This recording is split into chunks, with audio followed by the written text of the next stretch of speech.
Durand কাপে ইস্টবেঙ্গলের চমক।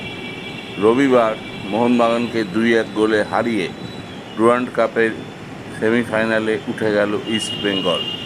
অনেকেই মনে করেছিলেন ওজনে এগিয়ে থাকা মোহনবাগান হয়তো এই ম্যাচে ফেভারিট।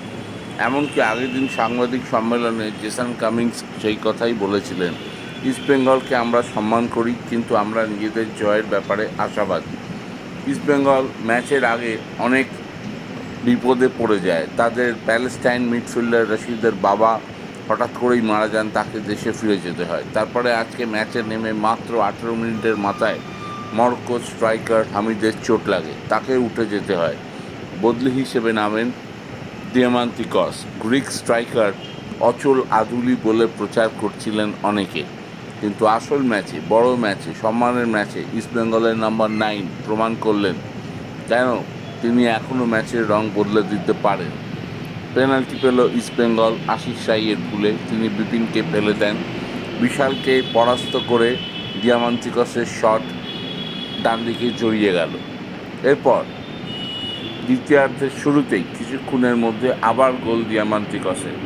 আলবার্তো রড্রিগেজকে শরীরে নিয়ে গোল করলেন তিনি। বলটা বিশালের হাতে লেগে জড়িয়ে গেল জালে। ম্যাচের 65 থেকে 70 মিনিটের কাছাকাছি পর্যন্ত দাপট ছিল ইস্টবেঙ্গলের।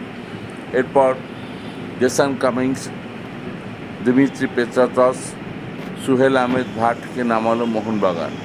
ফলে ন্যাচারালি তাদের আক্রমণ বাড়ল। 70 মিনিট নাগাদ মোহনবাগান একটি গোল পরিশোধ করে অনিরুদ্ধ থাপার মাধ্যমে।